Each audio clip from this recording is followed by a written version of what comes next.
You're on camera. Okay. Today is Friday, January the 27th, 2017, and my name is Frank Luton. I'm a volunteer here at the Atlanta History Center and a veteran. And Joe is also a veteran too. And this is Joe Bruckner. He's also a volunteer. And this is Sue Verhoff, Director of Oral History and Genealogy at the Atlanta History Center. We're here today to record an oral history, your oral history, of Mr. David Bockel. Is that how you pronounce the name? That's right. Okay. Who served in the United States Army during the Vietnam War. Mr. Bockel's oral history is being recorded for the Atlanta History Center's Veteran History Project in partnership with the Library of Congress. We're honored to have you with us today, Mr. Bockel. Thank you for coming, and thank you for participating. So, to begin with, please state your full name and your date of birth. My name is David Robert Bockel. My date of birth is September 26, 1944. Okay. So we're going to start by, we want to hear about your growing up years. You were being raised, I see you were born in Dallas, Texas, and about your early family and your early remembrances prior to your military service. So why don't you just start talking about that? Well, born in Dallas, moved briefly to Chicago, which is where my dad was from. My mom was from Indiana. But then my dad got transferred to Jacksonville, Florida in 1952. And I actually grew up from age 8 in Jacksonville until I left to go to college in 1962. I attended the University of Alabama. I was in ROTC because back in those days you were required at a land-grant university to be enrolled in basic ROTC the first 2 years. And then the Vietnam War broke out while I was there, and there was a lot of talk about the draft really coming into play and a lot of folks getting called up and being sent to this place called Vietnam, or Vietnam, depending on whether or not you were Lyndon Johnson. And I, along with a bunch of my friends, enrolled in advanced ROTC. I graduated in 1966, in May of 1966, and after a few months of waiting for my assignment orders, I went back to Jacksonville, Florida, and had a temporary job trying to make a few bucks before I left. In August, I received my orders assigning me to the 25th Infantry Division in Vietnam. First, I had to go to school, the United States Army Quartermaster School at Fort Lee, Virginia. Okay, before we get into your military, tell us about, did you have siblings, and tell us about your family? Okay. Well, my dad was the son of immigrants. My grandfather was from Russia. My grandmother was from Romania. They immigrated to London, England, and my dad was born in London, England. They came to the United States, my dad and two of his sisters, in 1906, I believe, settled in Chicago. My mother, born and raised in Crawfordsville, Indiana. Family, I didn't know them very well because grandmother and grandfather on that side had passed away when I was old enough to know any better. But they were regular salt of the earth, middle American folks from South Indiana. Anyway, I have two sisters, two older sisters, and I had two older half-sisters. My mother had been married prior to marrying my father. And the two half-sisters passed away several years ago. They were in their early 90s, if you can believe that. And my two living sisters, full sisters, my oldest sister, Judy, lives in Atlantic Beach, Florida, where she's a retired educator. My other sister, Donna, lives in outside of Athens, Georgia. But they've lived all over the place. They've lived a long time in Louisiana, where my brother-in-law was a car dealer. And they moved to Monroe, Georgia, because my niece, Stacy, is a school teacher in Monroe, and their son stayed in New Orleans and works in the automobile business there. So that pretty much takes care of my siblings. My wife, Jane, is also from Jacksonville, Florida. She was born in St. Petersburg, though. Her father was an investment banker. We have two children. Sarah who her last name now is Smith, born here, Piedmont Hospital, graduated from the Lovett School, went to Vanderbilt. My son David lives here. He is married to Jane, so you have David and Jane Sr. and David and Jane Jr. And they have 2 children. They all range in age. David's oldest, Lily, is the oldest of the 4.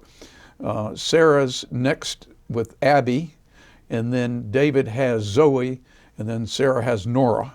And the 4 girls are big pals. And Sarah lives in Savannah. Her husband is a college professor at Georgia Southern, former Marine, combat Marine, sniper. Interesting because people in the Army don't necessarily know how to communicate with Marines, but we do the best we can. Okay, well, so you grew up in Jacksonville, Florida. I did. Talk about a little bit about what you did there when you were growing up. Did you have any jobs? And then what influenced you to go to the University of Alabama? I'll answer the last one first. Okay. It was far away from the University of Florida that I could get with my parents' money. Actually, my sister went to the University of Alabama, the one that lives in Monroe, Georgia, and she loved it.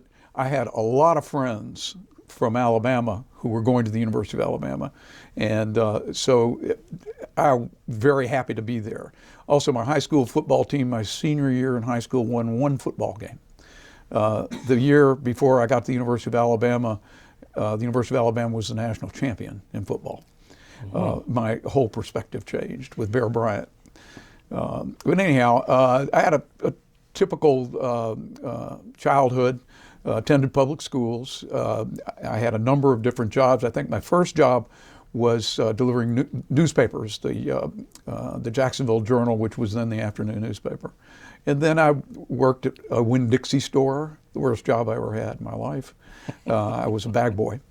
And then I worked in a drugstore, and that wasn't a bad job. I delivered prescriptions and worked stock and things like that. I read electric meters for a while. I worked on they reassessed all of the homes in Jacksonville, Florida, and I worked from the time I graduated from college in May of 1966 until August of 1966, reassessing, reevaluating homes in Jacksonville, Florida for tax purposes. Other than that, nothing. I was pretty much an average student. I didn't start excelling in my education until I was a junior in college. And I realized I needed to take it more seriously since there was a draft. And my dad managed a small department store. My mother was a housewife her entire married life with my dad, although she did manage grocery stores before. That's where she and my dad met. My dad, while a student at Northwestern University, he and one of his fraternity brothers had owned a Chinese takeout restaurant. And where my dad used to say that he used to deliver chop suey to John Dillinger, who lived somewhere on the south side of Chicago. But anyway, my dad used to go into the grocery store where my mother was the manager and buy supplies for the Chinese restaurant. Okay. I have 2 nephews by my oldest sister, nephew Rick, who is 52 years old now, and his brother Jeff, who is an All-American swimmer at the University of Georgia. He is now the assistant swimming coach at the University of Florida, and possibly will be the head swimming coach because the swimming coach there was his swimming coach at the University of Georgia, and he's getting ready to retire. My sister Donna has, her oldest is Stacy, and next one is Todd. Todd is the one who lives in New Orleans, and Stacy lives in Monroe, not too far from my sister. Okay. So that's pretty much my family. All right. Let's now drift into you're in the ROTC at the University of Alabama. Right. And so drift from there into your military experiences. Well, it's an interesting saga. I had a good time in ROTC. I loved it. I excelled in it. I achieved the rank of cadet lieutenant colonel, excuse me. Commanded a battalion. Back in those days, college ROTC was a big deal. not so big anymore because they're not required to have ROTC. And then I became a distinguished military graduate. With that particular honor, you may then apply for a combat arm. I had been assigned to the Quartermaster Corps before I became a distinguished military graduate. So they said, okay, Bockel, this is your big chance. You can now become a regular Army officer, not a 2-year ROTC graduate. And you can be in a combat arm, infantry, armor, or artillery, pick one. And I said, I'll take the Quartermaster Corps in the 2-year program, please. Because with the regular Army commission was a 3-year commitment. And at that time, there was a concern that you were going to do more than one tour in Vietnam. So I took the reserve side. And what happened after that is after I came back from Vietnam, I served the rest of my active duty at Redstone Arsenal, Alabama. The Army really probably thought they were doing themselves a favor by sending me to a post in Alabama because they wouldn't have to pay a lot of travel. They didn't know that I was going to be in Atlanta, but it didn't matter. Redstone Arsenal was a great deal. That was the home of the missile school and missile command, and that's where they tested all the rockets to send satellites into outer space. I mean, it was really a neat place. But right before it was time for me to get out, my boss called me into his office and he said, Bockel, I got a deal for you. What's that, sir? I can promote you to captain today. And I said, what do I have to do for that? I said, do I have to go back to Vietnam? And he said, yes. I said, I'll stay as a first lieutenant. So left, came to Atlanta, got a job with an advertising agency, local advertising agency. It was a great job, but things, after I'd been there about 3 years, my boss was getting further and further away from the advertising business and more into investments, a couple of radio stations and some real estate. And he brought in another guy. I thought I was going to be the heir apparent to the advertising agency, but he brought in another guy. And so along with another person that I worked with, we started David Bockel and Associates, an advertising agency, in 1971. And took a few of our clients with us to get started. Mm-hmm. And from 1971 until 2003, I owned an advertising agency. And we were, as they refer to it, a 4A agency. We were a respected advertising agency in town. Actually, we'd been in business longer than most local advertising agencies. Now, today, most of those local advertising agencies are gone. They've been replaced by regional and national agencies. Right. Talk about going back to after you graduated from University of Alabama. Talk about going into the military and talk about your Vietnam experience. Okay. Well, this is kind of an interesting side story. In that period between my graduation and the time I was going on active duty, I worked doing this tax assessor deal. And my dad, certain nights, was open late. And on this particular night, my mother and I decided that we would go get some barbecue. And we were sitting in the barbecue restaurant, and my mother says, well, where would you like to go in the Army? Where would you like to be? I said, boy, I'd love to be in Hawaii. She says, Hawaii? Do they have Army in Hawaii? I said, yeah, the 25th Infantry Division is in Hawaii. Anyway, we came home, and when we got home, my mother hands me this fat envelope from the Department of the Army, and I opened up, and there are my orders. Now, unbeknownst to me, she'd already seen them. But I'm looking, going down the orders, everything you've seen military orders before, a lot of gobbledygook, but it gets to the bottom, and it says, delay en route, Fort Lee, Virginia, assignment 25th Infantry Division, APO San Francisco 96225. Upon arrival in Vietnam, didn't say Hawaii, you report to such and such and such and such. So that was how the whole thing started. Finished my schooling at Fort Lee right before Christmas of 1966 and left for Vietnam.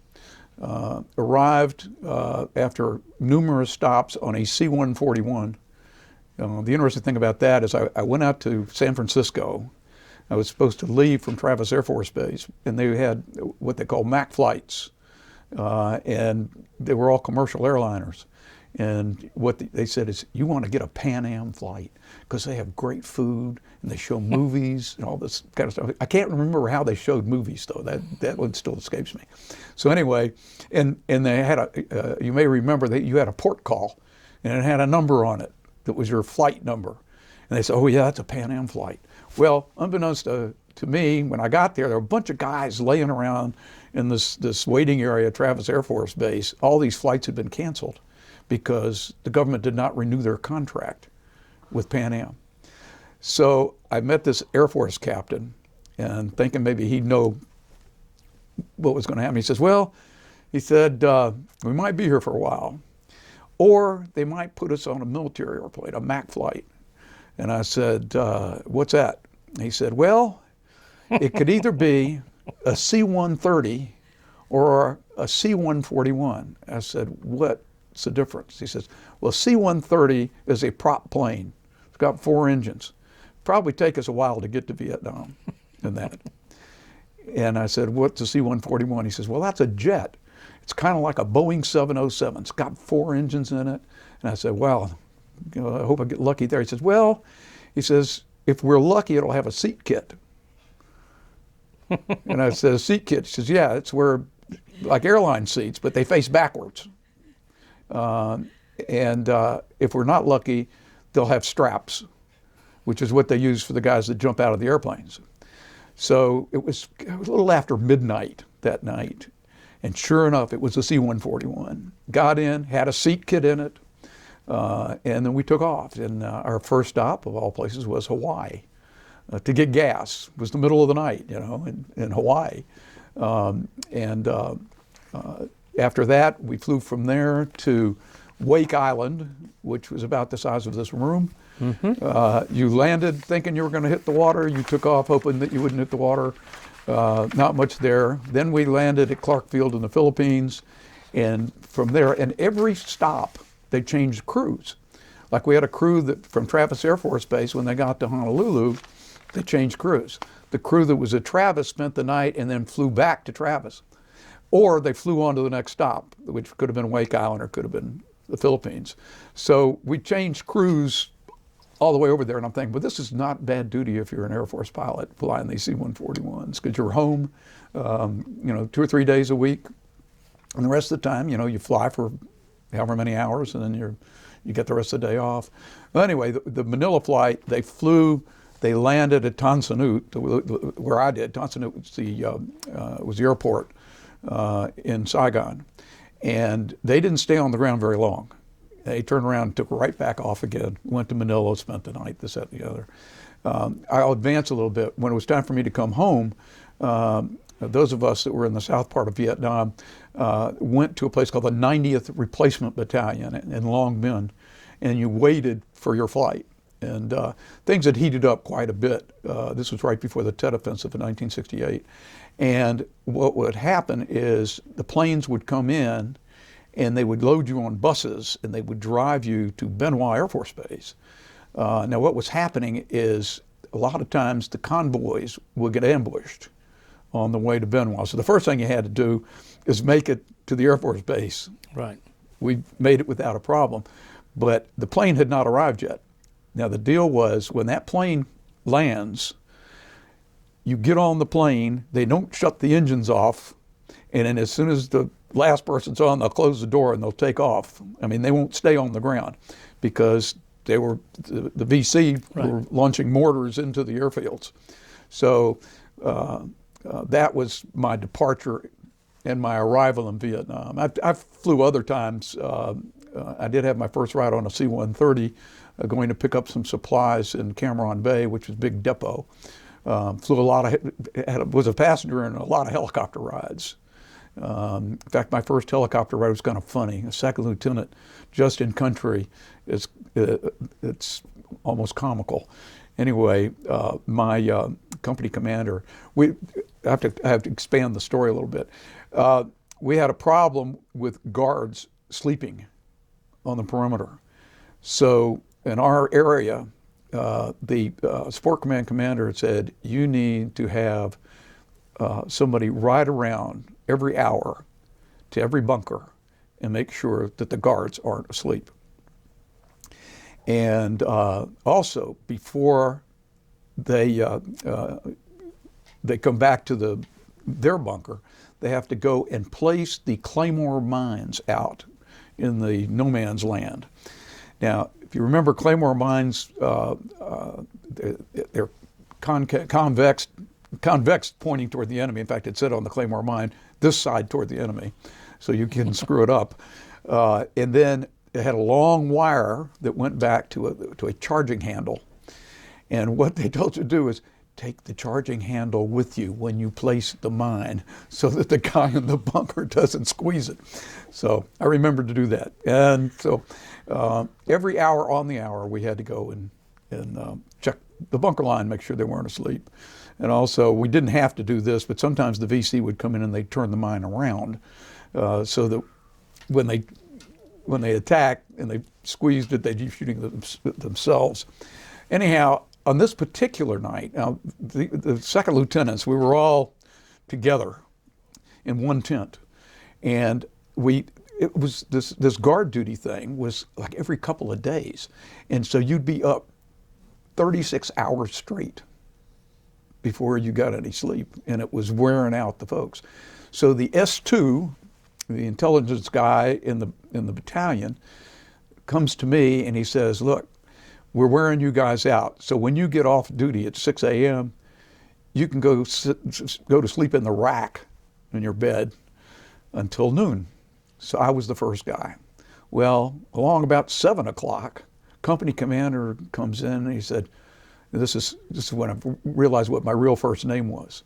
Lieutenant, get your ass out of that rack and get over to your duty station. What in the hell are you doing in here? I said, sir, Major Godwin told me that since we were all getting worn out, we could. No, you can't. I'm your commander. He's a staff officer. Get out of it. Anyway, he says, you're going to the Delta. Well, the Mekong Delta is kind of a hot spot, you know, and what I was supposed to go down there is I was supposed to evaluate the supply status and all those units down in the Mekong Delta, and that was where my first helicopter ride came from. Well, the night before I was supposed to go, this is where I learned to appreciate warrant officers for their sixth sense of humor. We were sitting around having a beer, a bunch of us, and this one old grizzled warrant officer named Mr. Perry comes up and he said, you got to go to the Delta, huh? And I said, yeah, you know, like that. And he said, you're going to fly down in that C&C helicopter, command and control helicopter? Yeah. He says, that's a Chinook. Yeah. He says, you know, we're not too sure if they're shaking apart or if they're getting shot down. So anyway, so I go over to the helipad and I'm waiting for that Chinook. And I don't know if you've ever been in a Chinook before. Yeah. Shake, rattle, and roll and make a lot of noise. And so I get in there, and there are two door gunners up there by the cockpit, and so I'm sitting close to them so I can look and see what they're looking at. And we get up, and I'm looking. I can also see in the cockpit, and I can see the altimeter, and I can see we're up at like 1,500 feet. And I'm thinking, now surely they haven't got a rifle that can shoot 1,500 feet and hit something. And so then I started getting accustomed to it. And from there, I had to go to several different spots. And in one particular case, there is a road junction, and there is a bunker over there with a couple of guys in it. And I'm supposed to wait for the next C&C helicopter to take me to the next place. So what did I do? I stood out there on the road junction. And I'm standing there waiting for the helicopter. All of a sudden, some gunfire. So I run into the bunker, and there are these two guys, and they're laughing. Some stupid lieutenant is out there standing in the middle of the road waiting for a helicopter. So that was kind of my indoctrination into Vietnam as a second lieutenant. I couldn't wait to get promoted to first lieutenant. I mean, and it took a while. I had to wait till September before I could get promoted to first lieutenant, because being a second lieutenant was one step below a private. Well, it didn't get as much respect. But I learned an awful lot. The folks that I served with, particularly the older officers, were World War II or Korean War veterans. And so a lot of them had been in a lot of combat. The colonels, lieutenant colonels had already paid their dues. They were a lot easier to get along with than the captains, for example, and some of the majors who'd not served in any conflicts, who were, in some cases, were ROTC guys or draftees or just needed a job and joined the Army. And it kind of stayed that way. I ended up being friendlier with the higher ranking officers, although I did have a lot of friends among the lieutenants. Anyway, so I spent from February or March of 1967 until May on what was then the largest operation of the war, Operation Junction City. And that operation involved just about every unit in the southern portion of Vietnam. 25th Division was the focal point of it. We had elements of the 1st Division, elements of the 4th Division, the 173rd Airborne Brigade, the 196th Light Infantry Brigade. We had one Vietnamese Marine Battalion who, side note, they were an airborne unit and they were with the 173rd. The only combat jump in Vietnam that I'm aware of was performed by those two outfits, and it wasn't successful. Had a lot of equipment scattered all over the area that was supposed to be the drop zone, and had soldiers and Marines all over the place. They didn't do it again. After that, if you couldn't get there by helicopter, then you better find another way to get there. Stayed on that operation. It wasn't particularly stressful. The one war trophy I brought back came from that operation. And that was the sword. I mean, the rifle. No, it was a rifle. It was Chinese Communist Type 53 carbine. Yeah. Which talk about that rifle, where that was. And well, it was uncovered. One of the things that we uncovered a lot in South Vietnam were tunnels that were dug by the Viet Cong, where they would stage their operations at night. And some of these, like in the 25th Division, the tunnel complex under the 25th Division's base camp in Cu Chi supposedly was more complicated than the New York subway system. And right now, if you were to go back on one of these junkets that they have from time to time, and you go to Cu Chi, the base camp isn't there, but the tunnels are. And friends of mine who have gone and taken that tour have gone to Cu Chi and gone into the tunnel complexes where they had, in addition to having storage facilities and places for them to sleep and eat, they had hospitals down there. And they had weapons caches and ammunition and mortars and all this kind of stuff. That rifle was in a cache that was located near there's a mountain next to Tay Ninh City called Nguy Ba Dinh. It's the only mountain in the southern part of Vietnam. You can see it for miles. Nguy Ba Dinh means Black Virgin. And we had a special forces outfit on the top of that mountain. But between the top of the mountain and the bottom of the mountain was all enemy-held stuff. So didn't make any trips up the mountain, but made a trip over to the tunnels. A story on that is our support command commander, Colonel Lowe, Herbert Lowe, came out to our forward support base one day, and he said, "Hey, look, we just uncovered a big tunnel complex near Nguy Ba Dinh, and if a bunch of you want to take my helicopter and go over and see it, you can." So I jumped in the helicopter. The helicopter was piloted by a warrant officer who could have been 18 years old. And a first lieutenant was the co-pilot. And we flew what they called NOE, which stood for Nap of the Earth. We flew along a road, maybe at 20 or 30 feet in the air. And every so often, the door gunners in the helicopters had to have their guns at the ready when they were flying at low altitude. Once they got up, like 1,500 feet, they could let go of the machine gun and rest. Well, these guys had their machine guns out there, M60 machine guns, and every so often, the door gunner on one side, his gun would hit a tree limb, And when we landed, now I wasn't going to talk to the warrant officer. I mean, he was just some kid. So I went over to the first lieutenant and I said, let me ask you a question. Was the reason we were flying so low because by the time we got over the VC, it was too late for them to shoot at us? He said, yeah, that makes sense. He said, actually, the pilot had a bet with the door gunner that he could hit his machine gun on it with a tree limb. Anyway, so we went on to this place called French Fort, and that's where I got the rifle. And it was with me.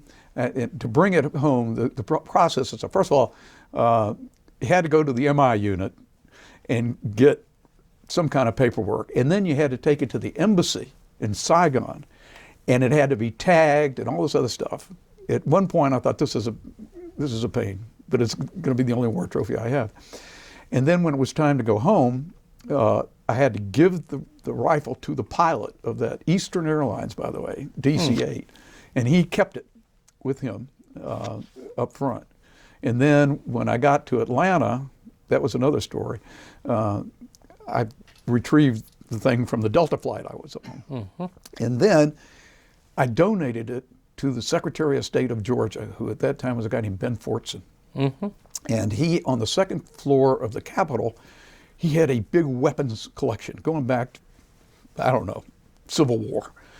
And I donated it. And I have a document, very official with ribbons on it. And anyway, and I just kind of forgot about it. Well, several years later, I was in the Capitol for some reason. I went up and I was kind of cruising around looking at the weapons collection, and I'm looking for my rifle. And finally I found it, and it identified it as a Chinese Communist Type 53 carbine, source unknown. Well, at that time, Max Cleland was the Secretary of State, and I sent him a note, and I said, I donated this weapon, and it doesn't say who gave it. Anyway, he wrote me back, says, I'll take care of it. So the next time I went up, it said donated by Captain David Bockel. Well, then my wife and I, about 7 or 8 years ago, we were in town. I was having a meeting with Governor Perdue, I think, about a possible position. And I said, well, come on, I want to show you this rifle. And so I take her upstairs, and there's stuffed birds and no weapons. So I go down, and I said, ask somebody, I said, what happened to all Ben Fortson's collection? Oh, they're in a storage facility in Forest Park. So we went to the storage facility in Forest Park, and I said, I want my gun back. And I produced the document from Secretary of State and the whole deal, and I got the gun back. But I didn't really need it. Right. I didn't want it. And then I realized through the Atlanta Vietnam Veterans Business Association and Sue that I could donate it to the Atlanta History Center for the Vietnam collection. So a month or so ago, I took the thing out of my gun cabinet and brought it in and left it. Well, thank you. Hopefully never to see it again. Okay. Except inside a case or something like that. Okay. I've taken you down a long path. That's I need to get back to... Yeah, let's go back when you were coming back, let's see, at the end of your Vietnam tour. Is that your only tour in Vietnam? Let me back up Yeah. from the 25th Division. I was in the 25th Division from January until June of '67. And they had a program back then because I was in the first, what called rotation. The soldiers that went over there in the Army, I don't know what the other services is, it was a 1-year tour. And at the end of a year, you could go home. So what happened is the 25th Infantry Division, everybody came over at the same time, which meant everybody was going to go home at the same time. Well, the same thing existed in other units that were there. So they created a program that basically swapped soldiers so that not everybody had the same date eligible to return from overseas. So they sent me to the 199th Light Infantry Brigade, which was in Long Binh, which was at that time the Saigon Security Force. We had 3 battalions, and they were stationed around the Mekong Delta, around the outskirts of Saigon. And I served there until time to come home, and I was what was called the Material Readiness Expediter. What I did, the supply system in Vietnam was really tragic. It was so bad. Every unit had a material readiness expediter. And what we do is we take a fistful of requisitions and we'd go to the depot in Saigon. And if we could find what we were looking for in those warehouses, we would inventory them, get what we needed, go back to the stock control place, finish filling out the requisition with the number we took, and then tell them how many were left. And that's how they did their inventory control. So I did that, and I mean, you thought there were things in that depot, which was right on the Saigon River. That I was telling Joe a little while ago that there were cases of white wall tire cleaner. I mean, what would happen is the depot in the Philippines, they just load stuff up and ship it to Saigon, to Vietnam, hoping that somebody could use it.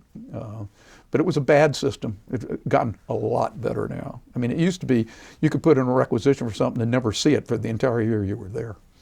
And if they didn't have this material readiness expediter thing, that's kind of where we were left. Had a couple situations, I don't believe in coincidences, but they're interesting in what a small world it is, particularly if you don't believe in coincidences. Before I left for Vietnam, my sainted late Aunt June, who lived in Chicago, sent me a letter, and she said, David, when you're in Vietnam, make sure that you look up Lou Fagenberg. He is your cousin. Actually, he was my uncle. It was his nephew, but you know, every aunt and uncle all the same. He's your cousin, Lou Fagenberg. So I wrote back. I said, Aunt June, I doubt if I'll see him. There are 500,000 service members in Vietnam, so that's the odd, 1 in 500,000. Well, when I'm on Operation Junction City and we're supporting all these units, a guy shows up where my supply point is with a requisition. He's from the 196th Light Infantry Brigade. It says Fagenberg. Oh. And I said, where are you from? He said, Chicago. I said, hi, I'm your cousin.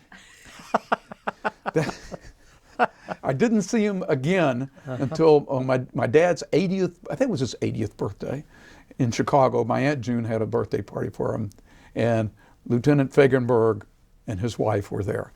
Lieutenant Fagenberg, I think, had gained about 75 pounds and lost a lot of that hair. I would have never recognized him. And then the other thing I was telling Joe a little while ago, remember this combat infusion program was in full force. And when it was time for me to leave, they went to the 1st Infantry Division and grabbed my college roommate and sent him over to the 199th to take my place. So it's no coincidences. That's true. So anyhow, I'm done in Vietnam. Okay. And you want to know what happened when I came back? Yeah. I'm assigned for the last 6 months of my 2-year tour to the missile school at Redstone Arsenal, Alabama. Oh, okay. And I think the Army thought, well, if he went to Alabama, that's probably where we ought to send him back to, so we don't have to pay so much money, you know. So they sent me to Redstone Arsenal. Was like, oh, you know, please don't throw me in that briar patch. I mean, you tell me that I get off every day and I can play golf on that golf course over there. What did you do at the Redstone Arsenal? I was a material readiness officer. Actually, almost my entire military career was spent not in the Quartermaster Corps, in the Ordnance Corps, in maintenance. When I was in the 25th Division, I ran a motor pool. And when I was in the 199th, the material readiness officer worked for the repair parts side in the maintenance company. But anyhow, so I was a material readiness officer at Redstone Arsenal. It was a great time, great tour. And but one day, my boss, Colonel, it's amazing how I can remember these names, 50 years ago. Yeah, I'm impressed with how you're remembering all these names. His name's Bob Schmiedel. Bob Schmiedel, nice guy, calls me in his office, and he says, Bockel, I got a deal for you. I said, what's that, sir? He said, I can promote you to captain tomorrow. I said, what do I have to do? He said, go back to Vietnam. I said, sir, I'll stay a first lieutenant. Thank you very much. And so I left. I came back to Atlanta, settled where all my buddies were on Beaufort Highway, and went to work in this advertising agency. Okay. One day, I'd been back, this was August of '68, in like May of '69, I get a set of orders in the mail. Now, they told me when I processed out at Redstone Arsenal that because I went to Vietnam, I wouldn't have to be in a reserve unit for the remaining 4 years of my tour. It's okay. But I get a set of orders assigning me to the 303rd Quartermaster Company in Rome, Georgia. And I called the guy whose name was on the bottom of the orders. His name was Paul Barber. At that time, he was a staff sergeant. A couple years later, he was a captain. I don't know how that happened. But I said, you don't understand. I'm a Vietnam veteran. I don't have to be in a reserve unit. He said, well, you can either be in this reserve unit or you can go to jail. You signed a contract that said you would do this. So I went to the 303rd Quartermaster Company, and I stayed in the 303rd for a couple of years. This is in Rome? In Rome. Okay. Went to summer camp with them. 1 year we went to Camp Shelby, Mississippi, which was a National Guard post. Actually, the 199th trained at Camp Shelby. They deployed from Camp Shelby. They were created at Fort Benning, but deployed from Camp Shelby. Anyway, and I did that 1 year at active duty at Camp Shelby, and then the next year, annual training was at Fort Lee, Virginia, a place which I do pretty well. And then I had a friend, and the friend was a guy named by the name of Lee Morris, who was the general sales manager at WSB Radio. And Lee was a lieutenant colonel in the Army Reserve in the headquarters of the 81st Army Reserve Command, which was located on Ponce de Leon Avenue at the time. And I said, Lee, if there is an opportunity for me to come into the headquarters, I'd like to do it, because I don't see much value in me going up to Rome where I'm just added, they had a bunch of guys coming off active duty. So sure enough, there was a vacancy in the supply division. He was in the G4, the logistics office, and I went to the 81st ARCOM headquarters, and I stayed there from the time that I was a captain until the time I was a lieutenant colonel in 1982. And I was selected to command a maintenance battalion in Macon, Georgia, 352nd Maintenance Battalion. And I did that. When I came back, I was assigned back to the desk log section of the 81st, actually the training section, not the desk log. And then I was selected for colonel. And I was sent to Chambly to be the commandant of the 3283rd U.S. Army Reserve School. And I did that for a year, 2 years, and then I was selected to command the 449th Area Support Group. 449th Area Support Group is located at Forest Park, right outside the gate at Fort Gillem. The interesting thing about it is this guy, Paul Barber, who sent me those orders, he was in the 449th Field Depot. It changed to the Area Support Group. At one time, I had a boss in the 81st ARCOM headquarters who came over to command that outfit, and he says, I want you to come with me. And I said, no, I'll stay where I am. That's a bad outfit. And then I end up commanding it. Anyhow, I then am selected for Brigadier General. And interestingly enough, I have a friend, his name's Ron Helmley. Ron is a retired lieutenant general, 3-star general. But at that time, he was a colonel. And I was after I finished my command at Forest Park, I came back. This is prior to being selected for Brigadier General, and I'm the chief of staff of the 81st ARCOM. And Ron needed a colonel command to be a general, and he didn't have one. So my boss at the time, General Roth, said, okay, David, you've had 2 years in command there. Why don't you step down and let Ron Helmley get his command time, and then we'll make you chief of staff. So I said, okay. So Ron, make a short story long, Ron comes back to work at the 81st after the 449th is inactivated. And he goes to work as the head of personnel. And he's doing things that really aren't kosher, going around behind my back and this, that, and the other. So I sent him a note, and I learned this when Zell Miller was governor and he fired the adjutant general of the National Guard. Remember that. He sent a letter through channels to the adjutant general, I don't even remember who it was at the time, firing him. So I sent a letter through channels so everybody would see it to Ron Helmley. And I said, don't ever go around my back again. Anyway, he came in to my office with a 3-page letter, written letters that just moaning and groaning. And Ron and I had been close friends. I hired him back when I was in the desk log section. But Ron was, in civilian life, worked at Fort McPherson, and he was a big civilian at Fort McPherson. So he kind of marched to his own drummer. Anyhow, I said, Ron, we've been friends for a long time. You know better than to do that. Don't ever do it again. Well, right after I get selected for Brigadier General, now the way that works is you can't get promoted until some other Brigadier General dies or leaves or something like that. And it takes about a year before you'll get your star. So I'm what they call a colonel promotable. And I'm assigned to a Delaware National Guard unit that's going to transfer over into the Army Reserve. But anyway, right after that happens, Ron calls me on the phone. He said, David, I just want you to know that the Chief of the Army Reserve has selected me to be his deputy, and I'm getting promoted to Brigadier General next week. Well, he was being what they call frocked. He wasn't really a Brigadier General. He was being frocked so he would have the stars and wear the uniform, but he was still getting paid as a colonel until he got ultimate. Well, anyway, bottom line, Ron is the incoming president of the Atlanta Vietnam Veterans Business Association, which is why I'm here. He's a lieutenant general, retired. But we became reconnected as great friends, great buddies. He served as the Chief of the Army Reserve as a lieutenant general. And after he finished his tour as the Chief of the Army Reserve, he then went to, I think he went to Pakistan. I want to say he went to Pakistan and worked in the embassy there as the senior attaché.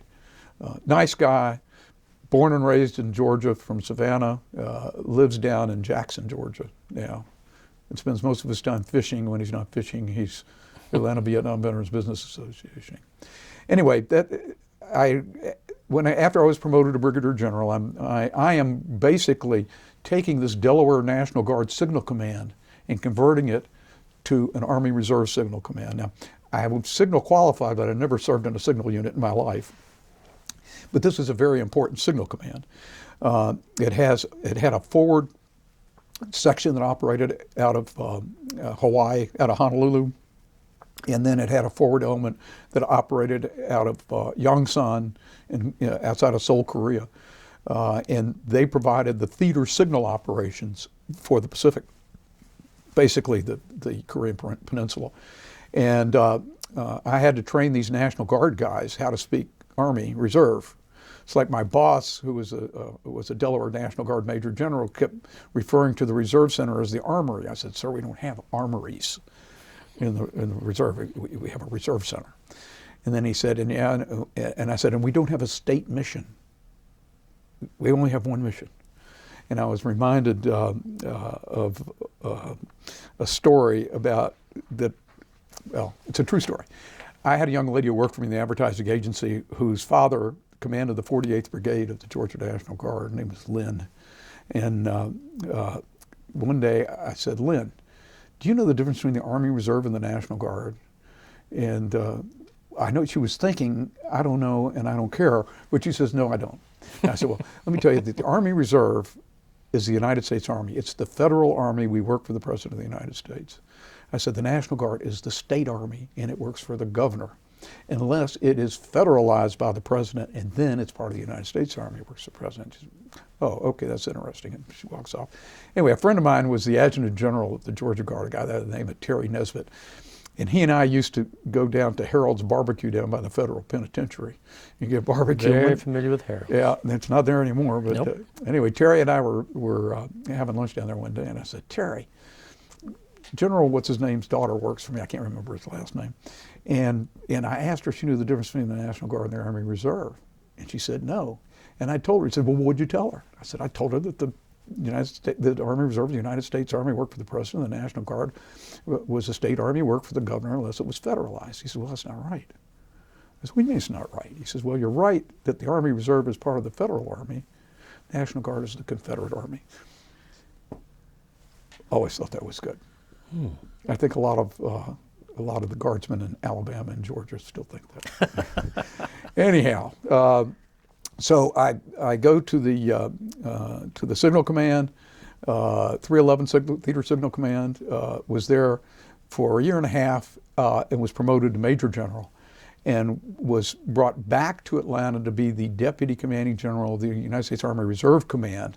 IMA, if you know what an IMA is, an individual mobilization asset. They had a full-time Deputy Commanding General. I was the part-time Deputy Commanding General. But my second, I had two jobs, that, and I was also the commander of the Army Reserve Readiness Command at Fort Jackson. I wasn't a traditional reservist. I didn't go to drills, really.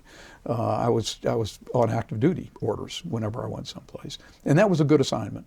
And I enjoyed that. The Readiness Command was a great job. I enjoyed being part of the Army Reserve Command, the top leadership in the Army Reserve, and was there for a couple years, and then was assigned as the Commanding General of the 90th Regional Support Command in Little Rock, Arkansas.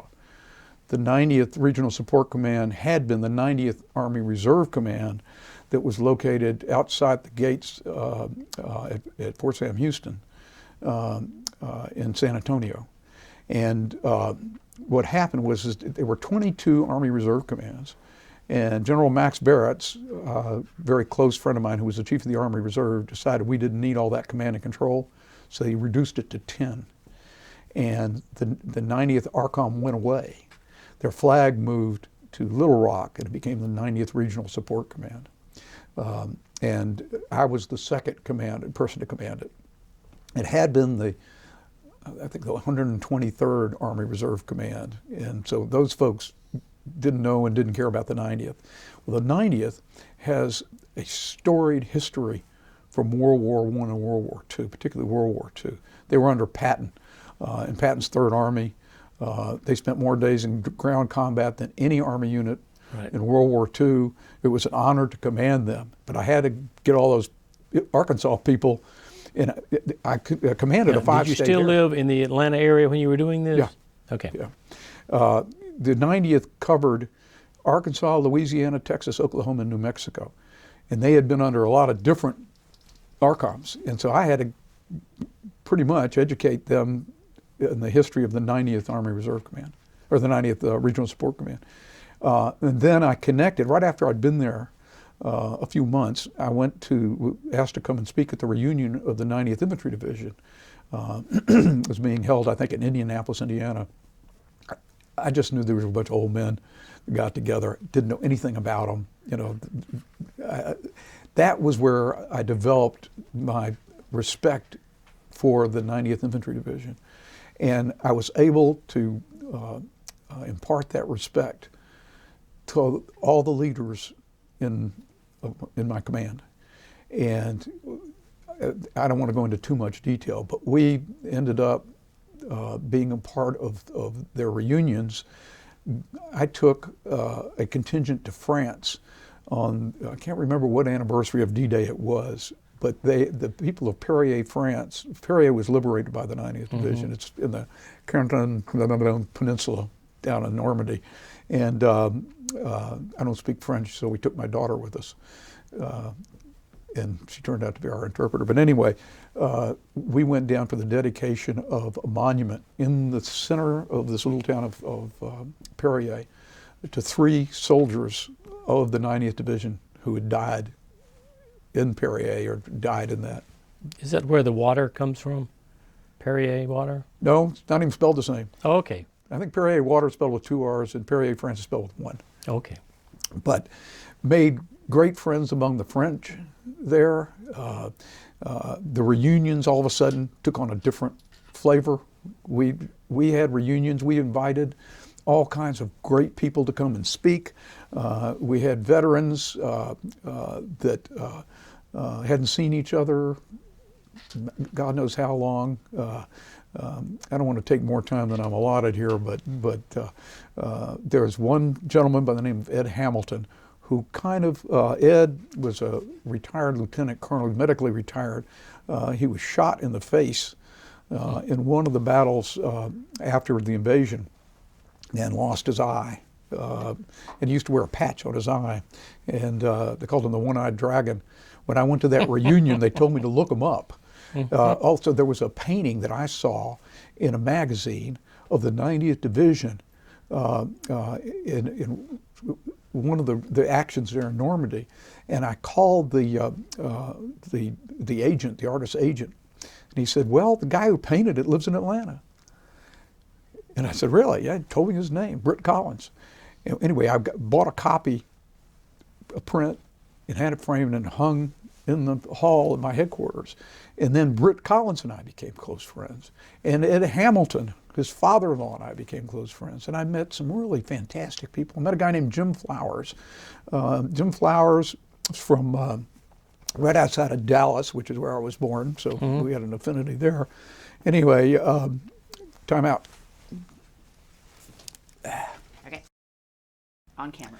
Anyway, Jim Flowers was a tank commander. He was a lieutenant in that part of the invasion. And I don't know how much you know about the Normandy invasion. Usually you think of it in terms of the cliffs and things like that. But it was mostly farmland, and all the farmland was divided into plots. And the way they separated the plots was through hedgerows, or bocage, as they're called in France. Well, Jim Flowers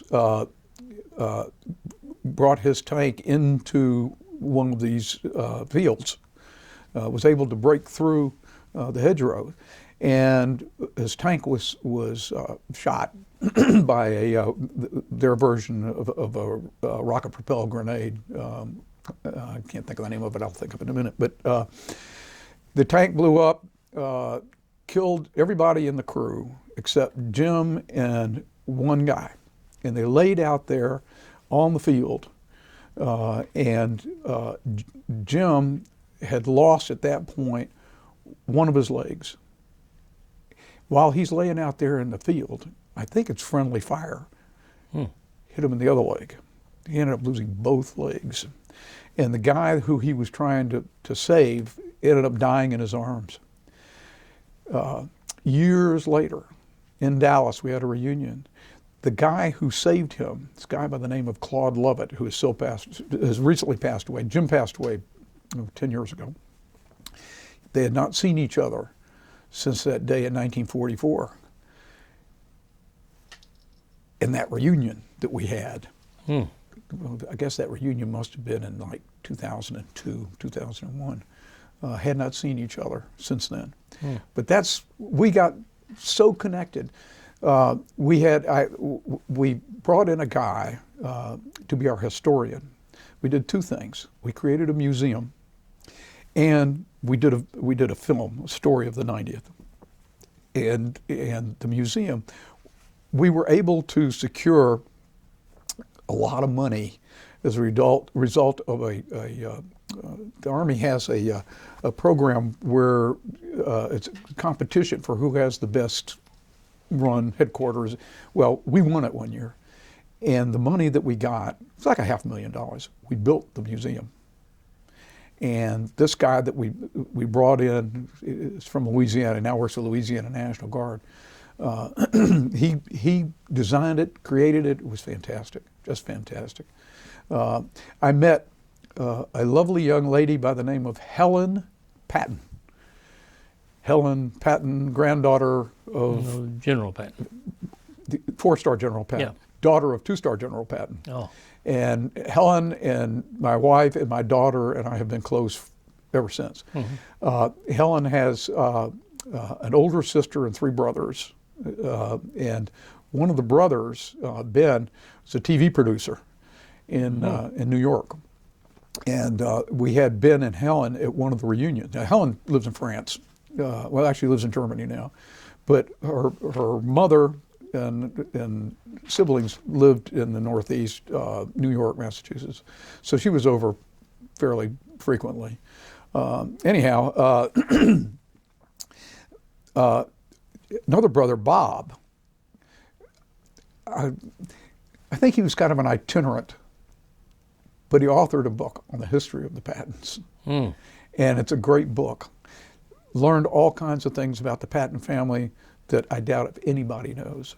I'll tell you one of them.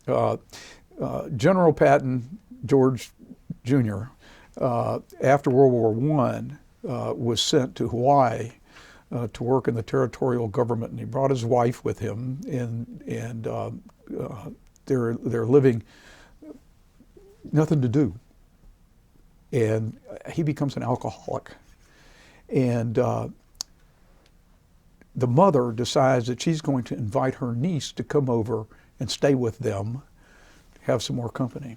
Young lady, maybe, I'm going to guess maybe she's 19, 20 years old. Well, George and his duties would go and visit the islands. And he started taking the niece with him. And this is all recorded by Brother Bob. And he has an affair with this niece, and his wife, I think her name's Beatrice. I don't know if that's Helen's mother or what. Anyway, his wife sends the niece home. Ultimately, the niece commits suicide. Kind of a sad story. I now digress into General Patton in World War I. He is working for General Pershing in El Paso as they're chasing Pancho Villa. Mm-hmm. And George Jr. has an older sister, a spinster, and she comes to visit George Jr. In El Paso, and she starts having an affair with General Pershing.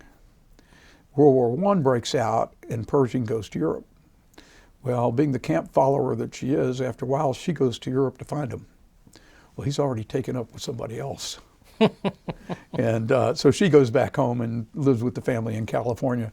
The family was originally from Virginia. In fact, General Patton actually went to VMI first because grades weren't good enough to get into West Point, and then he ultimately got accepted into West Point. But he went to VMI. His grandfather went to VMI and fought in the Civil War. Anyhow, Bill O'Reilly wrote a book called Killing Patton. Mm-hmm. And in it, and I read it, there was some historical information that was not factual. First of all, the first thing was when they talked about Patton's sister, they said that she was the one who came to Europe and she committed suicide there. Well, that wasn't true, and I knew it wasn't true. And then, I don't know if you remember, I'm sure you do, what happened to Patton. Mm-hmm. After the war was over with, he was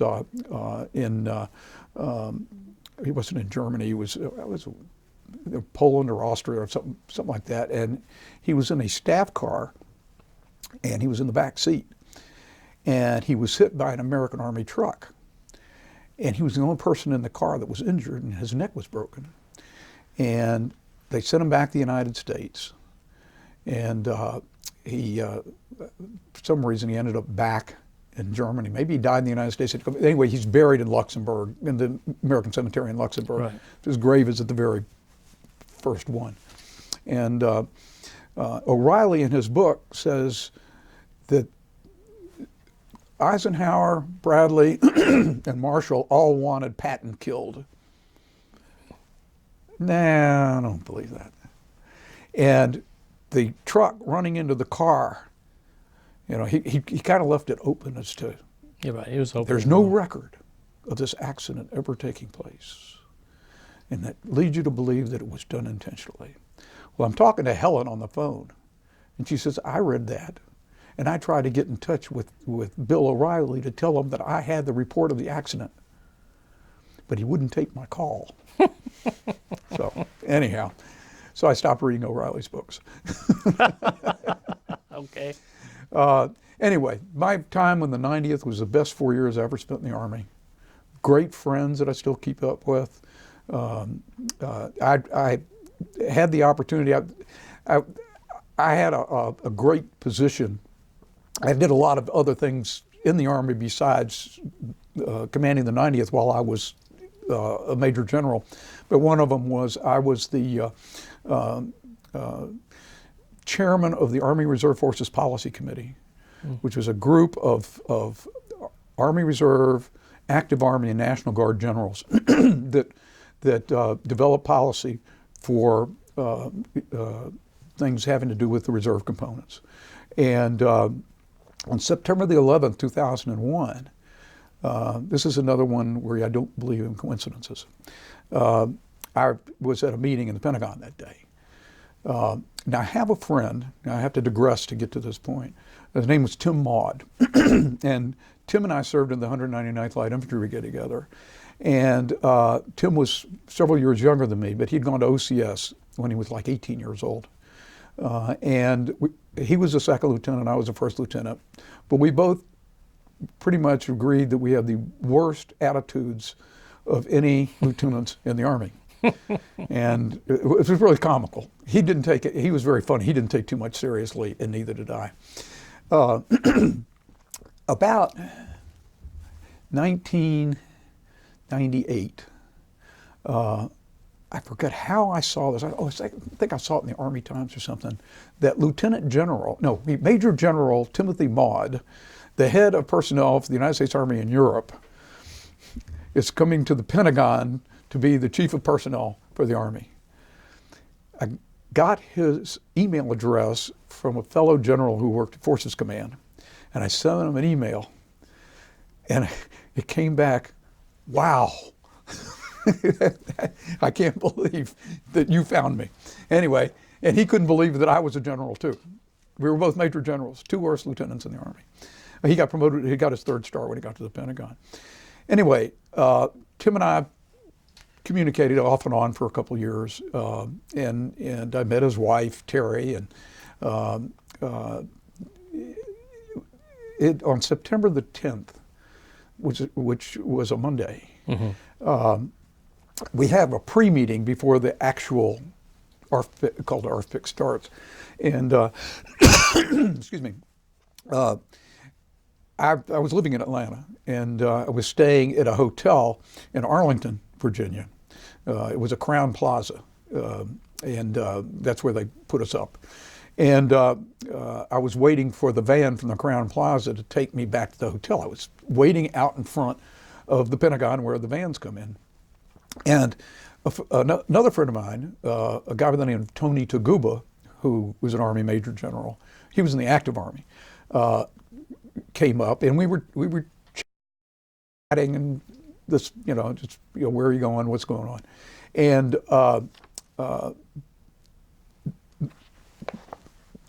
my wife calls me on my cell phone, and I'm talking to her, and about the time that I'm talking to her, Tim Maud's car drives up, and he gets out. So there's the 3 of us guys and my wife, and I hand the phone to Tony, and I said, talk to Jane for a minute so I can talk to Tim. And, Tim said, well, what are you here for? What are you doing? By the way, I had taken my son when he was a senior in college. My wife and I took him up to D.C. I had a meeting up there, and I took them on my own tour of the Pentagon and introduced him to Tim Maud. We went by his office as he was coming out. Anyway, so Tim and I are chatting, and he said, what are you doing? I said, I'm running the RFPIC, and, this, that, and the other. Anyway, the connection of me and Tony Taguba and Tim Maud. Now, Tim and I are connected because of Vietnam. Tony and I are connected because Tony was the Chief of Staff at the Army Reserve Command as a regular Army officer when I was a Deputy Commanding General. And Tony actually worked in one of Tim's operations at a family support center over in Alexandria. So we were all connected, the 3 of us are connected for different reasons. Anyway, so September 11th happens, and I'm in a meeting out in the E-ring of the Pentagon, which is the outside ring on Corridor 6. The plane comes in, corridors 3, 4, and 5 were affected by it, and we evacuate. It's funny, the way that, it's not funny, the way it all went down is it's about 9 o'clock in the morning, and we were in a little conference room across from the G3 of the Army's office. A guy by the name of Larry Ellis was the G3. He later was a Forces Command commander. He lives here. Anyway, about 9 o'clock, a little after 9 o'clock, somebody from his office comes over and says, an airplane just flew in to the World Trade Center. Commercial airplane? Don't know. So we're, wow, how do you get that far off course that you're, and then a few minutes later, he comes back, he says, another plane flew in. So we get up and we walk across the hall, and we're watching this on TV. And then we go back, and everybody's saying this isn't an accident. Right. And we go back into this little meeting room, and we're sitting there, and I was not chairing the subcommittee, another guy was, and I said, that was no accident. About that time, we hear the loud boom, and we all look at one another, and we got to go. We figured somebody has exploded a bomb in the building. So we walk out in the hall, and there's already a Pentagon security officer standing there directing us to Corridor 6, not to go to Corridor 5, because that's where the plane went in. And so we all evacuated down that way, and as we're going down the long hallway, folks that are down in that direction in corridors 3, 4, and 5 are coming into that Corridor 6. And we can see, you know, they're in shock, tears, the whole deal. And I'll never forget, I'm walking with another general who was in that meeting with me, a female general, and her name's Carol Kennedy. And I'm trying to walk along with Carol because I could see she's visibly upset. But I couldn't, you know, come on, Carol. Anyway, so I ended up going on while she worked in the Pentagon. That was her full-time job, was a civilian in the Army Reserve. And in the middle of the Pentagon, if you've been there, you know what I'm talking about, it's a park. Right. You know, people go there and have lunch, they got a little lunch stand. And that was the first time I could see outside. And all I could see was billows of a yellowish white smoke. Still don't know that it's an airplane, still think it's a bomb. There's a loudspeaker system in the Pentagon. The Pentagon is no longer secure. Head for an exit immediately. And I'm sure that's the only time that announcement has ever been made since World War II. And I had my cell phone, and I'm trying to call my wife, and I'm figured, well, it doesn't work in the building. And I get to the escalators that take you up to the south parking lot. And I know there are telephones there. And you got to, and they've already shut down. That used to be that the metro system came into the Pentagon. And you got out, you went up the escalator, and you were in the Pentagon. There were no trains running in there. I was thinking, I can just get on that train. I can go back to Crystal City, to Arlington, right, and go to that Crown Plaza.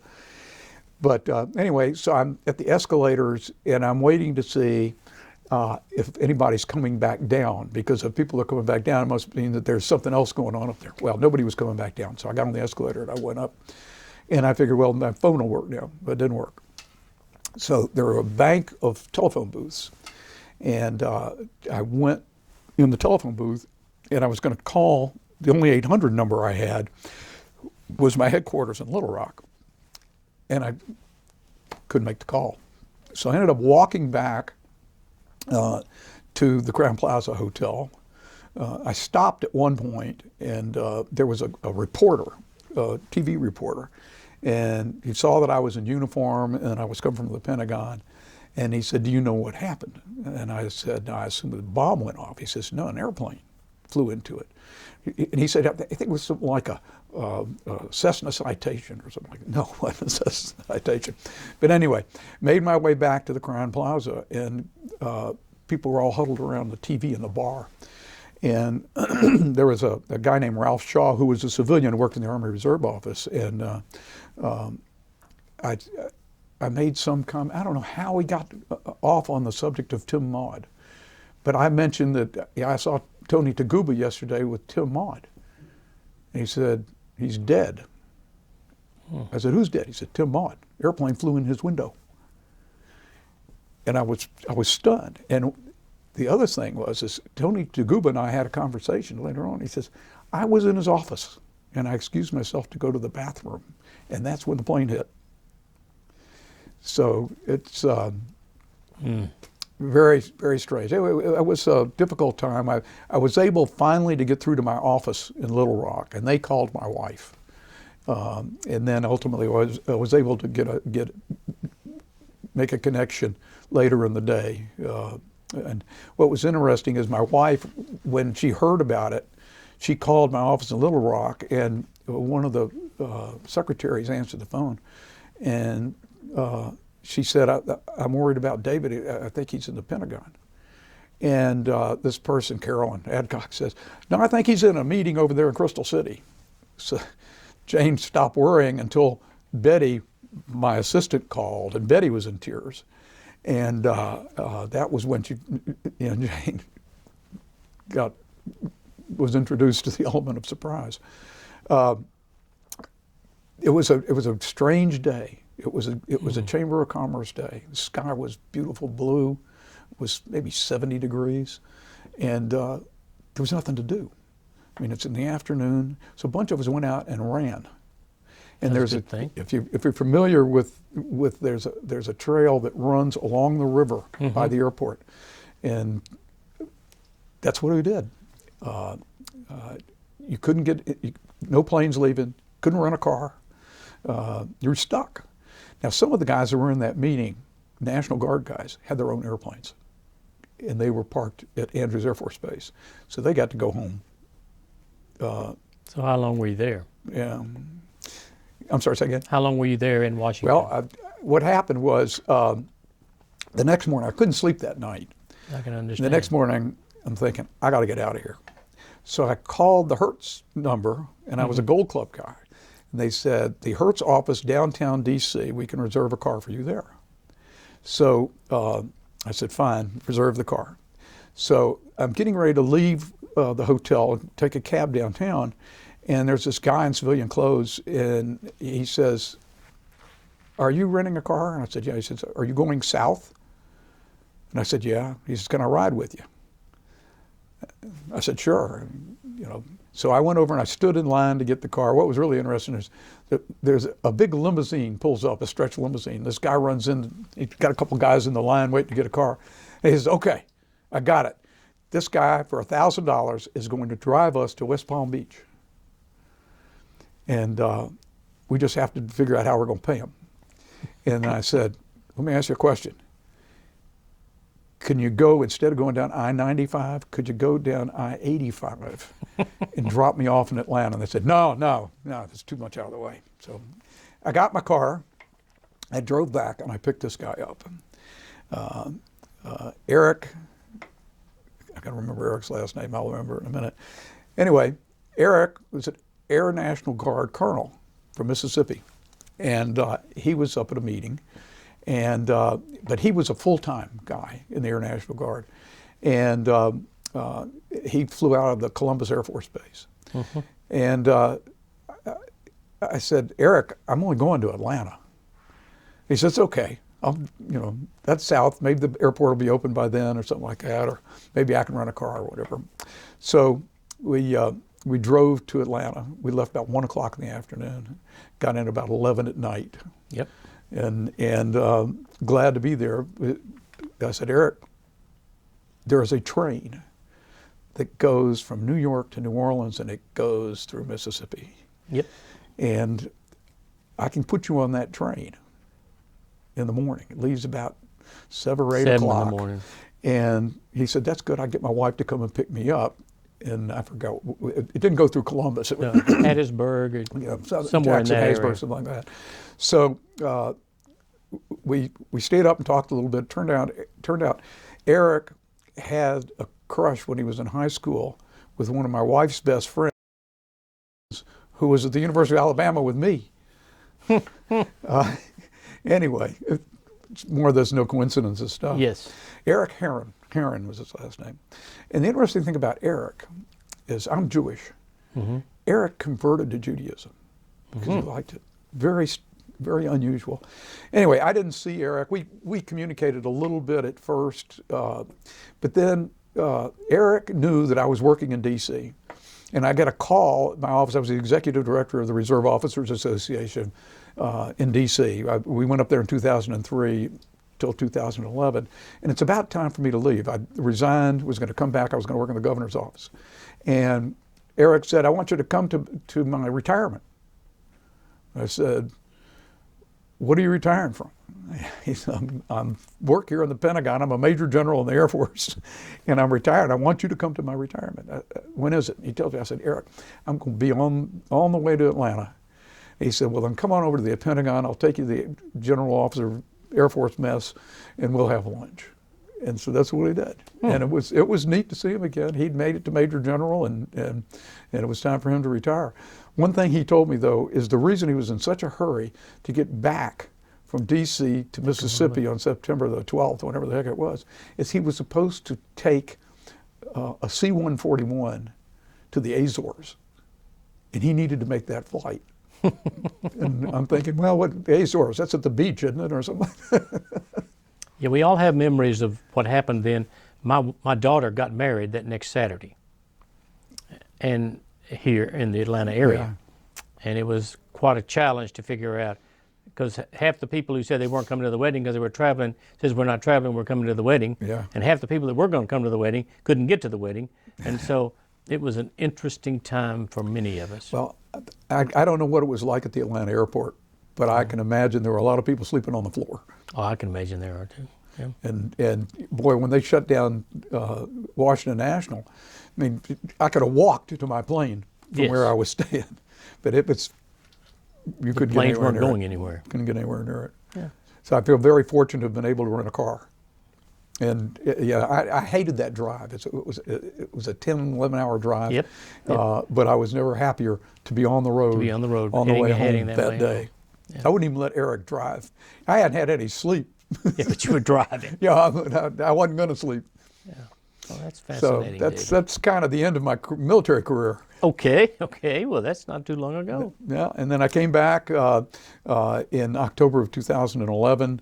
I was the executive director of the Georgia Military Affairs Coordinating Committee, and it had been in the governor's office, and they moved it to the Georgia Chamber of Commerce. And then I hadn't even been there 2 years, and they did away with it. And they put the function over in the Department of Economic Development. Strange place for it. Strange place. But they brought in a guy who had been Secretary of the Navy by name of Will Ball to be their guy in D.C. And Will was working through a lobbying firm called Hurt Norton, and they kind of operate there, and they put out all the news. The problem with the Georgia Military Affairs Coordinating Committee, it was an ad hoc organization made up of ad hoc committees from the towns and communities around the military installations. Some were pretty good, some were awful. It was always a food fight. You know, it was not a pleasant job. What happened after that is I went to work in the governor's office of workforce development, doing veterans programs. And then they moved that to economic development. And then somebody, and I think it was Chris Carr, who was the commissioner at the time, he's now Attorney General, said, what are we doing in veterans hiring in economic development?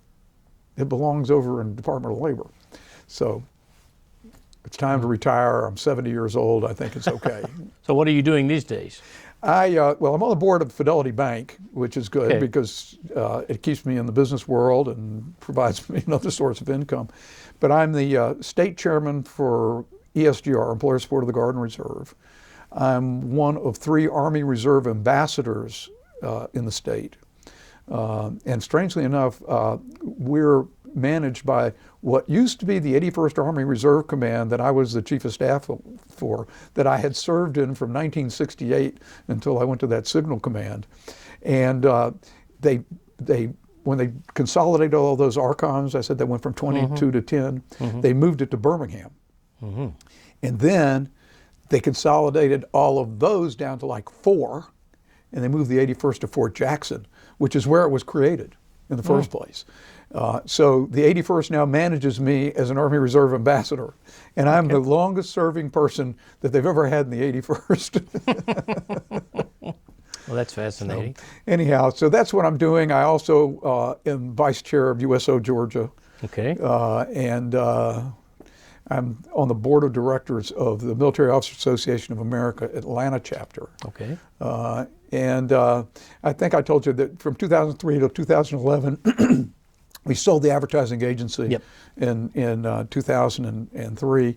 And when I had to retire from the Army, I retired from that. Was offered this position at Reserve Officers Association as the director of Army Affairs, and ultimately became the executive director. And left early to come back to Georgia. Well, you have a fascinating. You know what most impresses me about your story? What's that? That you can remember all these names and all these numbers. And I'm going back to my service. I have a hard time remembering where I was, much less the names of people and all the numbers and all that sort of stuff. But you have and thank you. I won't thank you for my benefit. I learned tons of stuff just listening to you. Really? Well, like I don't know if I want to read Bill Riley's book anymore. Okay, although I did read The Rising Sun. Oh no, is that what they? Killing the Rising Sun. I did not read that. I don't know how much that was. Okay, but you gave me some insight there. Is there any questions that you two would like to kick in? I have one question. This goes back to your Vietnam experience, and if you remember anything significant. When you first landed, got off the plane, what was your first impression? I have to tell you, this captain that I met at Travis Air Force Base was on that flight with me, and he was describing what was going to happen when we got to Tan Son Nhut, the airport in Saigon. He says they'll do an assault landing. What's an assault landing? Well, they won't come in like this. They'll come in like this. Well, we did an assault landing, which I thought was pretty cool. And when I got off the plane, there was this Army major, looked all spiffy and everything, behind the wheel throwing up. I guess his spiffiness kind of toned down a little bit after that. But that was my arrival in Vietnam, my departure in Vietnam. And I had two departures. I went on R&R. I went to Hawaii on R&R and flew on that Pan Am plane. Oh, had right. steak. It was great. It was a John Wayne movie. Yeah. I don't remember which one, but you know, you talk about remembering names and things like that. Once you get going, you remember these things. Yeah. But I have a hard time remembering the names of the person I work with over. I have a little contingent over there at the National Guard Center at Dobbins that are full-time ESGR people, and I have a hard time remembering some of their names. So. I'm good. You good? That's great. Thank you. You were fantastic. I think I told Sue. If I didn't tell you, I told somebody. Maybe it was in the email I sent you that I invented a story where I captured that weapon. I got in a hand-to-hand combat with a VC and killed him, and I took his weapon away. Mm-hmm. Yeah, I tell stories too. My wife looks at me and she says, "That didn't really happen, did it?" I said, "No, but that's what I wanted it to happen that way." All I wanted to do was come home, and you know, because you were there, we had the Playboy of the Month fold out. Yeah. We created a 365 square calendar out of that, and every day you would color in. Color in. Well, The you short, got through I call it another a short day. timer calendar. Yep. Familiar with those. Had an awful lot of blank spaces in it when I got there. Yes. Okay. All right. Well, thank you very much. Okay, it was my honor. Thank you. Yes. Thank you. It was so our honor to much. have you. Thank you for coming.